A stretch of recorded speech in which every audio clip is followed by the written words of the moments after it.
Welcome to Finding Proof, where we discuss all things early stage VC. We're your hosts, Thanasis and Jenny of the Proof Fund, and our goal is to get to know the best seed and early stage VCs out there. In this episode, we're speaking with Jai Choi of Tekton Ventures. Tekton is an international seed venture firm with roots in Silicon Valley, and we were interested in finding out how they keep up with the seed stage ecosystem across so many geographies. As you will see, we also learned that Jai has some serious cooking skills. We hope you enjoy our conversation.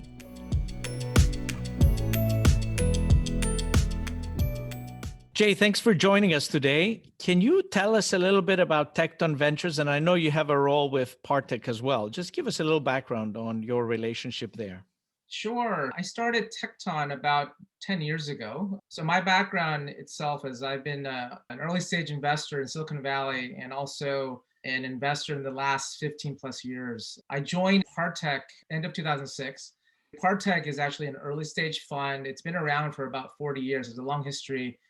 I started it with origins in Europe. Yeah. So Partech is essentially one of the larger US European funds. We have offices in San Francisco and Paris, and have expanded it out throughout Europe, offices in Berlin, and it's become much more of a multi-stage fund and multi-geography fund. But I've been one of the partners that run the US and international sort of investing, mostly early stage and seed. Tekton, I started as out of Partech back in 08, 09. And the reason being was that at the time, my partner, Vincent, who actually started Partech many years ago, he was essentially retiring at the time of Partech around 2008-9 time. Partech was always Series A and B. And during that whole era, or for those that know, the whole micro angel investing was just happening, and we didn't have a strategy to go after really earlier stage seed. And so I essentially raised my hand. I said, hey, I want to do it, but we didn't have a pocket at the time to do it. So we essentially started it completely separate with a very close affiliation, but Tekton is actually quite unique. It's an evergreen structure. It's our own house capital. But the other real mandate for Tekton was to really go after seed and also international, broader than the US and Europe coverage, in particular Asia. So it's evolved a bit, and we continue to do a lot of work between Tekton and Partech. And because of my duality, I actually leverage both the institutional and the small, nimble nature of Evergreen for advantage of working with entrepreneurs as early as possible. And just to be clear, you have roles in both of them. Yes, I'm a partner on both essentially, which is quite interesting, unique, and also requires a lot of late nights and time efficiency, making sure that the time management works. But it works in our kind of dysfunctional and unique family that we run. And we sit in the same offices, and we have many companies together that have done very well.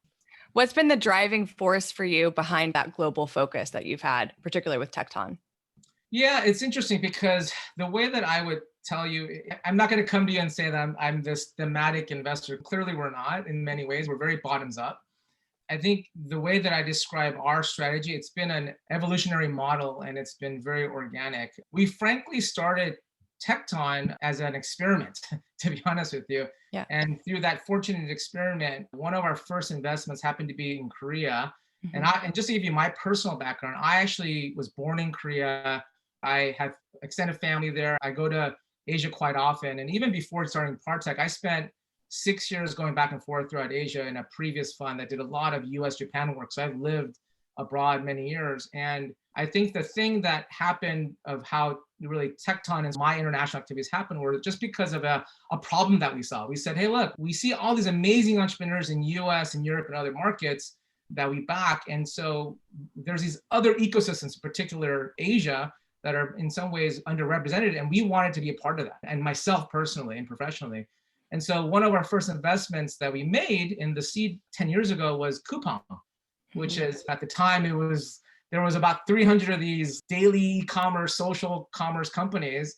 And little did we know how dominant and how rapidly that would evolve into becoming what it is today, which is really a full stack Amazon model in the region. And we've continued to obviously parlay those learnings and the relationships that we've been able to build in those ecosystems, particularly Korea and Asia abroad. Yeah, in some ways it was very organic. We were in some ways at the right time and were able to capitalize on the opportunity. And then we've continued to really apply our understanding of the market and try to help when we can. But I think the singular focus is always, regardless of geography, we're just looking for amazing, outlier potential opportunities with just amazing entrepreneurs that can build. Right. One of the things that I found really interesting is that you're not just even limited to Asia. You have investments in India and the Middle East and Latin America, et cetera. To supersede an early stage, you need to be very close to the market to know what is happening at the company formation model. So how can you do that remotely and on such a global scale? I always found that interesting about your model. So what have you done that has worked for you?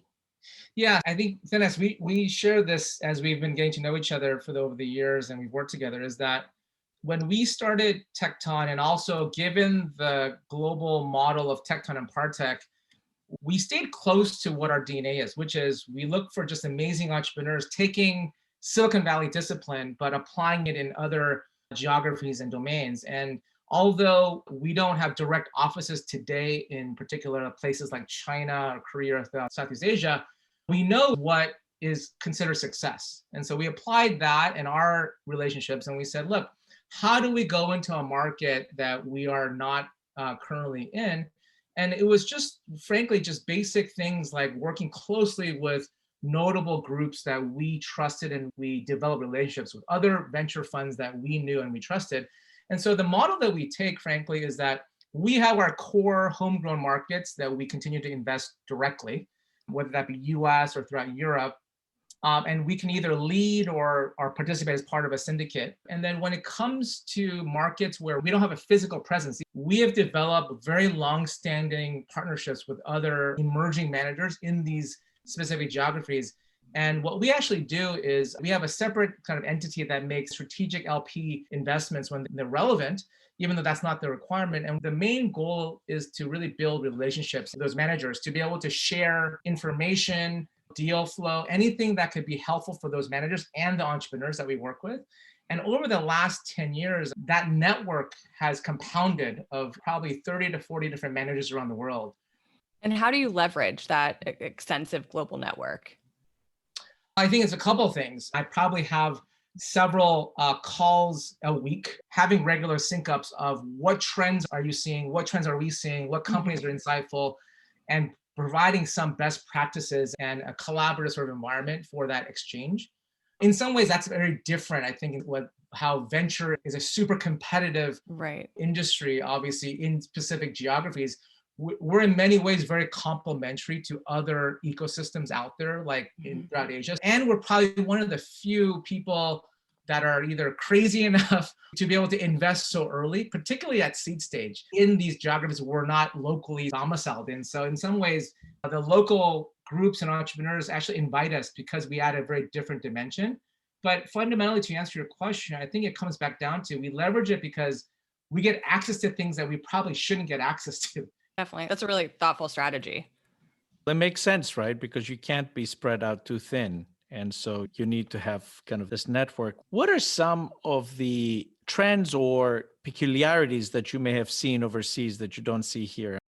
This is just my view, and it changes as we continue to see different things percolating in other markets. One of the belief statements that we have is that the world is flatter than you think on a venture scale.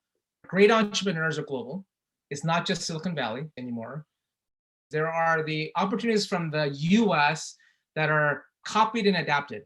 And you've seen that wave, I call it in the first generation, but frankly, it's becoming the opposite. And you think about things from in Asia in particular, things like live streaming and all the social commerce components like the Pinduoduos of the world. And in many ways, those are homegrown sort of activities and innovations. And I think not just in consumer, but you're going to see cross-pollination, whether that be core technology, whether that be innovation on business model. In some cases, we could adapt something that we've seen in one market, but figure out what the formula is for success in another. I think the best entrepreneurs figure that out in real time, and they're always globally minded. Yeah, historically, we've grown up to think that innovation is happening in the US and a lot of other countries just copy the same models. But now you're beginning to actually see companies like TikTok that pioneer something in China, then bring it here, and you have Chinese saying, hey, we need to protect the IP and it needs to stay here and all that kind of stuff. Are you seeing a lot of that happening in some of the markets that you're investing? I think that yes and no. As you see connectivity being pretty prolific now, people are much more open. I think the thing that we haven't seen is true core technology innovation, things where it requires hardware, so all the vision of AI and data. I think in Asia, you're seeing some of that. But if you look at other markets today, yes, Europe definitely leads in places like AI and SaaS. But I think some of the emerging markets, I think you're still going to see more consumptive adaptations of what you've seen elsewhere, frankly speaking. Got it. And how has COVID impacted your thought process around those predictions? So I think like any other group, earlier this year, we did an inventory analysis. The one fortunate thing that we've done through our collective investing efforts is we're fairly diversified by sector, stage, and geography. And I think the common pattern that we've all seen coming out of COVID or in the second wave is that there are categories that are just, I think I was listening to, it was a Reid Hoffman analogy of the world got hit by an asteroid and certain things are just going to completely accelerate. I think that's what's happening. Yep. Things like healthcare, groceries, e-commerce. And you look at markets outside of the US, it's having even more of a prolific enhancement and acceleration. Fintech, you think about not only in a market like even Asia, where you have much more open banking collaboration now and adoption from a top-down government, but also bottoms-up consumption. And so I think pandemic has only accelerated those things. Right. But on the downside, I think obviously we're still dealing with a health crisis. And so I think the challenges really are, when does the new normal become truly normal versus a novelty? What is the wackiest investment or company that you have seen? One example is we have this company in the gaming space. We invested probably about 6-7 years ago, and it's still a mid-stage company. It hasn't broken out, but I mentioned it. The way that the simple tagline is, think of it as like a Peloton for gaming. And so you put on the headset. It's like a circular treadmill with special sensors with special shoes. And 6-7 years ago, yes, the future of VR was there, but it really hasn't, I would say, it accelerated. And that company is called Virtuix. It's a fitness device, but it's a gaming device at the same time. But yeah, that's an example where it may not be like wacky, but it's a little bit futuristic to figure out when does a timing kick in for something like that. Yeah. How about your personal story? How did you get into venture? Tell us a little bit about. Sure. How long does this podcast? Give us the quick version. I came here to the US when I was about 4. My parents divorced when they were very young. I grew up basically working. I had a single mom. I worked in restaurants. My mom owned restaurants. And I just remember waking up at 4:30 in the morning, bussing tables and going out during the summers and helping, right? Wherever she needed. So I got that early work ethic exposure. And even just a funny thing is, I think I didn't realize this until probably the last several years of how some of that has influenced me indirectly. I owned a paper route delivering newspapers in my neighborhood. Sure. And all those experiences as a kid, you just think of it as, oh, it's just extra income. But as you think about, growing up, those direct and indirect influences, I think in many ways has shaped who I am and what I do. And even the kinds of entrepreneurs and people that I choose to work with, because in many ways, I look at the founder as the underdog. You don't have a lot of resources. You got to work, your tail off to be relevant. And ultimately, those are the people and the teams I have probably the most empathy for as I've grown up. And then I think even in every sort of stage of life, whether that be growing up as a kid to even college, like even little things like, I'll give a funny story is, I went to USC for college, but at the time, USC wasn't a top sort of university where big investment banks and consulting companies would come to interviews. I actually started, quote unquote, a consulting club because I wanted to get a job in consulting. And so I put out all these flyers, invited all these people to come, and then invited all these recruiting people. And through that sort of problem set that I wanted my own to create an opportunity for myself, was able to work in consulting out of college. And so I take everything as a lesson from what I've learned as an individual and in my professional experiences. And I try to figure out what is authentic to me that works. And I'm still learning, I think, in many ways. I think that's the very unique thing about this job is you're continuously learning about who you are and what you're learning about the business itself and the people that you're working with. Great. Definitely. And tell us a little bit about your experience founding On Air Networks. What did that teach you about entrepreneurship? I can tell you all the things that you shouldn't do. Right. So the little background, that was my first official foray into startups. I worked in consulting at a US European consulting firm called PA. And I was looking for startup jobs because that was the mid 90s back then. It was just, the internet was just starting. And teamed up actually with an entrepreneur that has started one of the largest private internet exchanges out there. And he was starting this kind of, I call it broadcast.com, if you remember, the Mark Cuban. Oh, sure. Mark Cuban. Yeah. Exactly. Yeah, the streaming encoding provider. I was essentially his analyst, business plan writer, because I wanted to learn from a successful entrepreneur, an apprentice under him. Wrote the business plan, and over the inception to fundraising to helping figure out the business model, ultimately the company didn't work out. Eventually, we raised about $40 million in aggregate, and then during the bubble, sold it to another Seattle-based streaming provider called Loudeye, and then saw that thing go up and go IPO at a multi-billion-dollar valuation. It just came down. And at the time, I had left after about 2.5, 3 years. And the company went out and had a remarkable bust, but eventually sold. But it was a lesson in high growth, but high growth at a cost. Right. And coming into venture, realized that that you have to take a much more long-term disciplined approach to company building and venture building, essentially. And that's what I learned, I think, from that. And that's a great lesson to give to your founders too. And what made you really interested in venture and wanting to make that transition? I think that was, frankly, I had 2 other little startups that I was working at after, and I realized that all 3 of them were, I call it, nominal successes through acquisition. The second company we sold to Sybase at the time, and this is when everything bottomed out essentially after the bubble. And I think I looked at my career and I said, look, I want to learn what it means to actually build in a normal environment. Right. And so I worked at another small firm called Ignite for about 6 years. That fund was actually started by a venture partner out of Excel, and he was a former head of IBM Japan, and he was a US cross-border Asia specialist, and all of the LPs were from Japan, like guys like Docomo and Panasonic. The Asia sort of international markets got ingrained to me at that time. I was in Tokyo going back and forth probably about, I've probably been to Japan about 50 times over the last those 60 years, living there and traveling abroad and helping US companies navigate the Asian sort of ecosystem, especially in Japan. And that's where I understood how hard and difficult it takes for enterprise technology to adapt on a global basis, essentially.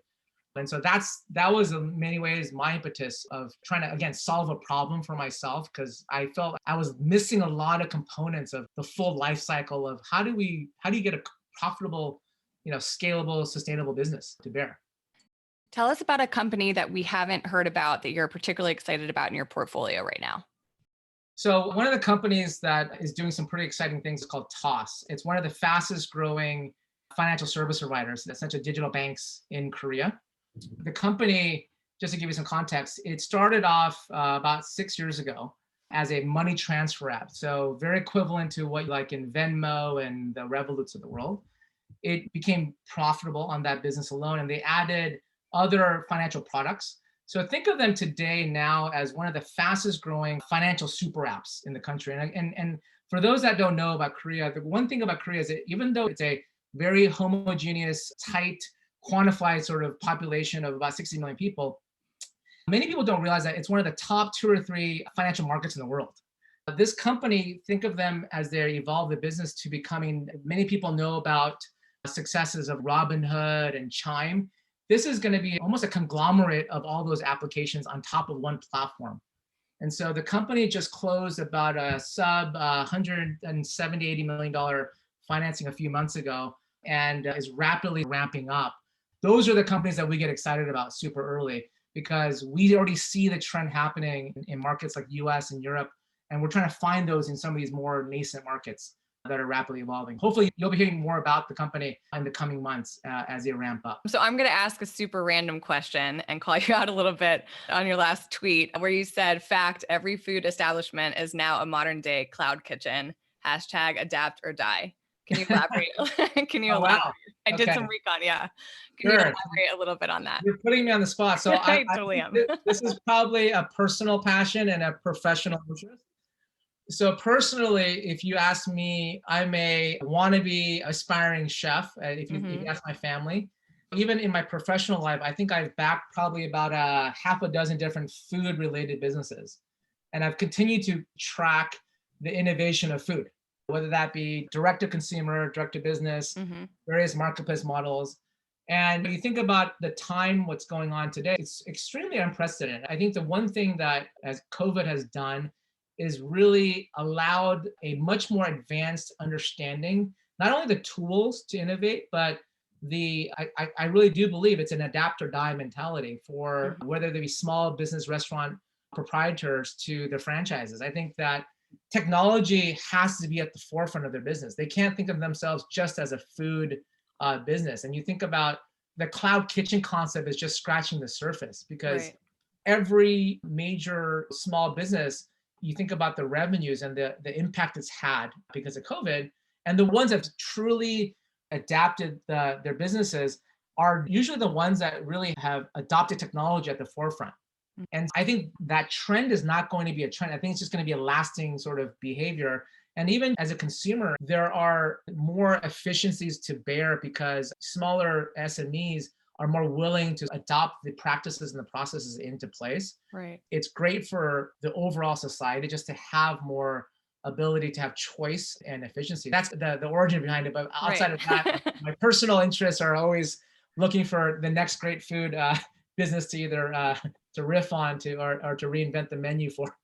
Love it. And going down the rabbit hole a little bit further and then I'll stop. But what's your favorite dish to make? I think creature of habit. I call it this is a bad word in my ethnic race, but I like a lot of fusion stuff. And my grandparents grew up in Japan, I'm Korean. I have lots of friends that are Asian, but I don't mind having a classic burger and hot dog. So I think the thing that I try to do is take something from the raw ingredients and just riff on it by adding something just a little bit different with an ethnic flair to it. And you may think this is something weird. I know Thanasis, you're Greek, but I could take a lamb kebab and maybe add kimchi salsa on it and turn it into a fusion kebab. But just to give you some context, that's why I like food so much. Awesome. Now you have to invite us to your next whatever. When we're back in real life, we'll definitely go to a lunch or I'll make you something. Yeah. So we have 4 standard questions that we ask all of our guests to get to know them a little bit better and more personally. We're really excited to hear your answers. And so to kick it off, if you could have a magic wand and change or improve something about the VC industry, what would it be and why? Yeah, I call it a code of conduct. And I think about how I've grown up in venture. I look at a couple of things. I do firmly believe that venture is still a very apprenticeship driven business. I grew up with a very successful mentor that brought me in and essentially has mentored me for the last 15 years. And I've taken the lessons that he's applied, and then uniquely built my own style and craft. So if I go back to what I would change is I think in many ways, I think about code of conduct and mentorship. I think that we're not doing enough as an industry to support the next generation, whether that be just simple things like even succession issues for partnerships. I know there's a lot of tools and blogs out there that tell people about what they do. And think of me, I'm so great at how I invest in this company. But in many ways, I think about as a practitioner in the industry of what can we do to pay it forward to the next generation of professionals. And I know it's done in a pretty individualized way, the mentorship aspect, but I keep going back to this code of conduct because I think the one thing about what I don't like about it is there's an air of exclusivity to venture. It's extremely hard to get into and to be successful at. And I think the practitioners that are successful, I think in some ways, because of the success, it creates an even higher glass ceiling for others to Right. really reach the next status. And I just hope that if I were to be able to say, hey, what can we do to change that? Let's try to flatten that curve. I mean, you see all the diversity things around gender and race, and it's an amazing way to build that future generation. But I think it requires everyone's part to really think in that mindset and even just have a conduct that allows us to not say, hey, look, I'm not better than the other person or the other professional. Right. That's something that I'm always mindful of. Right. It's so true. And it's really important. And so for number 2, if you weren't a VC and money wasn't a concern, what career would you have? Ooh, I think I answered that with your tweet question. Yeah. But I'll adapt it a little bit. If it probably have to be obviously something in food, but I would say I'd probably want to just travel and be a food travel blogger. That sounds amazing. Right. And I'll invite my friends to come and review. Thanasis, you can come with me to Seoul and review the night markets there. Sold. And I should introduce you to my friend Scott, who wants to do the same thing. Have your own show on the Food Network. Exactly. So if my next career may actually be that, if I'm so lucky. Love it. You should definitely do it. And who is someone that you look up to and why? Yes. So I look at a couple of different examples. I look at the traits of what I've learned, I think. Interesting backdrop. So Tekton, Thanasis, I don't know if I even mentioned to you and Jennifer, in Greek, Tekton means builder and carpenter. And the reason why I came up with this is I grew up in a Christian upbringing, and my ultimate example for me is Jesus, right? And he was a carpenter by training. He was a tradesman. And in many ways, the inspiration for us backing what I call global builders and carpenters. And that's one of the examples that I bring up in my sort of, I would say, inspiration and thinking about my background I grew up. And then I think about another more biblical example too. Like I think about the whole David and Goliath story, the underdog, right? And I ultimately think what I do today, an example, is that David is that ultimate underdog, and the entrepreneur is that ultimate underdog. And I actually like that. I think I've grown up as in my own personal challenges and adversities that I like the adversity and what it teaches you. And I think it's not just being successful in the worldly sense, but also being successful as a human and as a person. And I think that's something that I think about in terms of what keeps me motivated and waking up at night. Yeah, you can learn as much from your failures as you can from your successes, arguably more. So. Yes, Exactly. Definitely. And so lastly, what's the best piece of advice that you've ever received? Let's see. I think over the years, I think the simple way to describe it is I think I've learned to be more authentic. I think, and that's one of the pieces of advice that I've continued to fine tune is understanding what my strengths are and really knowing the limits. And I think that's where you think about how do you continue to foster your strengths and be okay with not knowing everything, and hopefully surround yourself with other smarter, more capable people. That's one sort of piece of advice that I would try to adapt and apply in what I do. But it's also the things that I think has guided me is the classic things like identify something that exists, either personally, a problem that exists, and try to solve that problem for the right reasons. Because that's when you know that you're in the right, I would say, sweet spot of focus for yourself. And then I think that a couple other key things would just be to, more from a personal standpoint, I get this for myself with being married and with kids too, is that I tend to talk too much. And I think it's better to listen more and be slower to speak in many ways. That's a good one. Yep. I've learned that personally and professionally in many ways that has helped. And just to being a better listener allows me to be a better communicator. But yeah, those are a couple of things that, and I'm constantly learning all the time of what to apply, whether it be my entrepreneurs or family or friends, basically. Absolutely. And is there any advice that you would give outside of that to founders that are thinking about starting a company, particularly right now in this environment? Yeah, I think really focus on something that you're going to be passionate about. What is your North Star? And find that personal alignment. And ultimately, I think about my years of being an entrepreneur and being in the trenches. And I think you have to be obviously passionate and capable, but you have to be a little extreme, and there's got to be other energies and motivations besides the fact that you see a big market. And so I think many times, I think if you look at how we look at entrepreneurs, because we're investing so early, the thing that we always try to understand is the founder's journey. Right. And really, what is it in that person and that team and what they've gone through in their life that has allowed them to project down the road of when the going gets tough, what are they going to do? And Right. how are they going to get out of that? And that's the algorithm that we ultimately try to advise the entrepreneurs when we meet them, and how we support them during the whole journey. Right. So, No, that's great. And that goes back to your point about the importance of authenticity and being genuine and self-aware of your own motivations and passions is just so important. So thank you so much for sharing your perspective on all those questions. We appreciate it. It was great to learn that. no, my pleasure. And thank you for joining us today, Jay. Really appreciate you and learned a lot about you today. Thanks, guys. And follow us on Twitter @ProofVC or on our website at proof.vc.